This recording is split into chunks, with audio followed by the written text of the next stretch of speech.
Comment tu vas? Tu es prêt à commencer une nouvelle semaine? Une petite semaine de 3 jours, ça va aller, hein? Tu es prêt? Allez, c'est parti!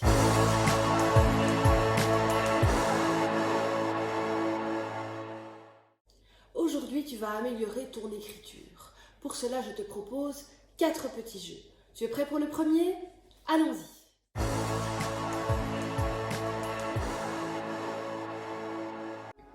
Pour le premier petit jeu, tu vas devoir te munir du texte que je t'ai transmis dans le dossier. Et si tu n'as pas le texte, tu peux prendre n'importe quel livre ou contralecture, par exemple, histoire, peu importe, du moment que dans cette histoire, il y a au moins 5 mots un peu plus difficiles à écrire. Il faut vraiment que le vocabulaire soit riche pour que tu apprennes des choses. Tu vas mettre cette feuille ou ce livre quelque part.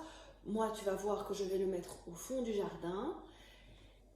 Et tu vas placer à l'opposé de l'endroit où tu mets ton texte, tu vas placer une feuille lignée, un matériel impeccable pour écrire, donc ton stylo avec bien chargé en encre et un effaceur sur un endroit bien plat où tu es bien installé pour écrire.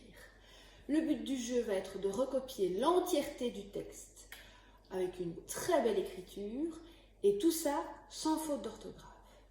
Tu vas me dire, c'est assez simple.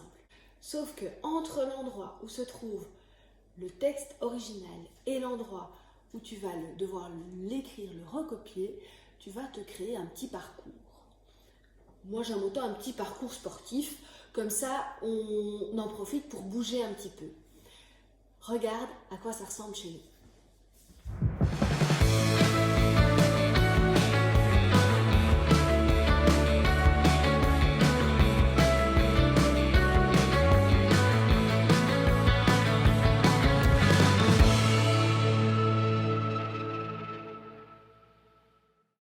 Faire ce genre d'exercice va te permettre petit à petit de retenir l'orthographe de plus en plus de mots. Peut-être qu'au début, tu n'arriveras à retenir qu'un mot à la fois et qu'au fur et à mesure de l'exercice, tu arriveras à retenir 3, 4, 5, 6 mots peut-être en une fois. Allons-y pour le deuxième jeu. Tu viens, Hugo?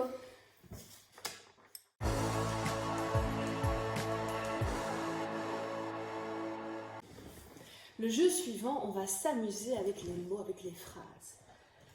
On va faire un cadavre exquis. C'est comme ça qu'on appelle ça. Ce cadavre exquis existe de plusieurs façons. Donc ici, on va le faire avec des mots. On est deux, donc on va simplement plier une feuille. Donc tu auras besoin d'une feuille et d'un crayon. On va prendre la feuille, on va la plier en 3. Et l'idéal est que tu ne regardes pas ce que j'écris. Le premier, donc il faut jouer à 2, le premier va écrire un groupe nominal au féminin singulier, d'accord? Et toi maintenant, ici, tu vas devoir écrire un verbe conjugué au présent. En 3e année, on va le conjuguer au présent. En 4e, tu peux le conjuguer à l'imparfait ou au futur simple, ça c'est toi qui vois. À la 3e personne du singulier. Et la 3e personne, ou si c'est de nouveau toi, pour la 3e partie en tout cas, tu vas devoir écrire un complément direct ou un complément indirect. Donc je te rappelle qu'un complément direct ou un complément indirect répond à la question qui, quoi, ou à qui, à quoi. Ça va? Ou de qui, de quoi. Ta phrase est terminée, tu peux tout déplier et observer ce que ça donne. La balle rouge mange le pantalon. Voilà la phrase que nous avons faite à 2. C'est très rigolo. Tu peux en faire plein d'autres et faire varier. Par exemple, le sujet, tu peux dire qu'il devra être au masculin pluriel. Et donc forcément, celui qui doit écrire le verbe devra écrire un verbe au pluriel aussi. C'est parti pour le 3e jeu ?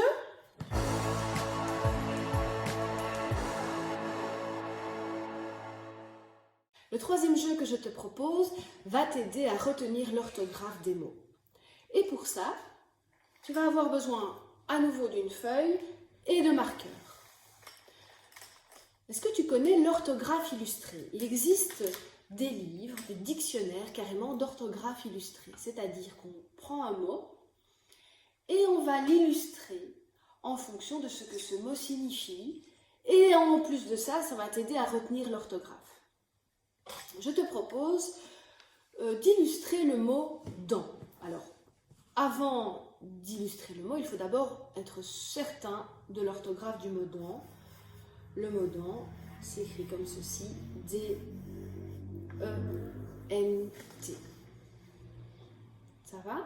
Et maintenant, on va réfléchir, on va trouver une illustration à ce mot « dent » qui va nous permettre de retenir l'orthographe de ce mot. Alors, ce qui est difficile dans le mot « dent », bien le D, c'est pas compliqué, j'entends bien que ça commence par un D.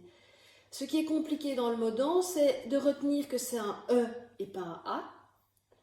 Et ce qui est compliqué aussi, c'est de retenir qu'il y a un T au bout. On ne va pas illustrer des lettres qu'on entend ou qui ne nous paraissent pas être difficiles dans ce mot. Dans ce cas-ci, donc c'est le E et le T qui vont être deux lettres difficiles. Alors moi je vais décider, alors ça c'est très personnel, ça va dépendre de chacun. Si on est 25, on aura 25 dessins différents. Moi je vais simplement faire ici, hop, le D.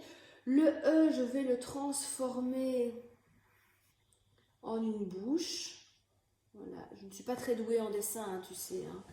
Ça n'a pas changé non plus, ça. En une bouche avec des dents. En une bouche. Voilà, je ne suis pas très douée en dessin, hein, tu sais, hein. Ça n'a pas changé non plus, ça. En une bouche avec des dents. Voilà. Le N, forcément, hein, le N pour faire le son en. Et le T, eh bien, je vais le transformer en une brosse à dents. Pourquoi je t'ai proposé d'illustrer aujourd'hui le mot « dent » ? C'est un mot qui va te permettre de retenir l'orthographe de plein d'autres mots. Quels sont les mots qui viennent du mot « dent » ? Tu en as ? Tu en as en tête ? Oui, le mot « dentier » par exemple. Tu peux maintenant, à chaque fois que tu trouveras un mot où l'orthographe est un petit peu difficile, amuse-toi à illustrer pour mieux retenir.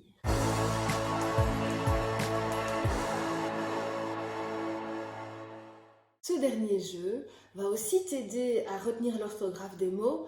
Là, je t'avoue que la façon dont on va retenir l'orthographe du mot sera vraiment axée sur l'art. Et là, tout est permis. Tu vas devoir prendre une feuille et la plier en deux. Tu vas donc avoir un axe de symétrie. Tu te souviens de la vidéo sur la symétrie ? Tu vas prendre un marqueur indélébile ou un marqueur noir, c'est très bien aussi. Et tu vas choisir un mot. Comment tu dis quoi ? Hibou. Allez, le mot hibou. Donc je vais écrire le mot hibou, mais pour être sûr de bien l'écrire, je vais d'abord aller vérifier l'orthographe. Et je vais écrire le mot hibou assez grand et en attaché. Et aussi le plus proche de la ligne de l'axe de symétrie. Tu vas après retourner ta feuille et tu devras écrire le mot hibou de l'autre côté de l'axe de symétrie de manière symétrique. Pour ça, tu vas aller contre une fenêtre et tu vas simplement repasser par transparence. Lumière, voilà, moi j'ai pris mon cube lumineux.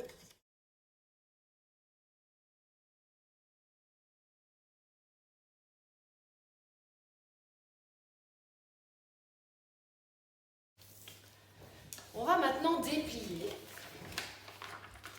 et on va regarder à quoi ça nous fait penser. Alors si ça ne te fait penser à rien, pas un souci.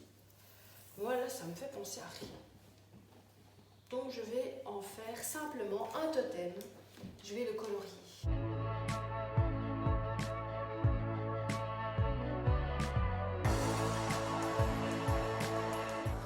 Et voilà mon œuvre que j'ai réalisée à l'aide du mot hibou, on s'est amusé, nous, avec d'autres mots. Voici le mot fraise, en symétrie. On s'est amusé à faire un petit lapin qui rebondit. Avec le mot maman, on s'est amusé à faire une pile de macarons. N'hésite pas, tu prends plein d'autres feuilles, tu les plies en deux avec plein de mots. Je suis sûre que tu vas créer un tas de magnifiques œuvres. Tu t'es bien amusé? En tout cas, moi, je me suis super bien amusée aujourd'hui. On se voit demain?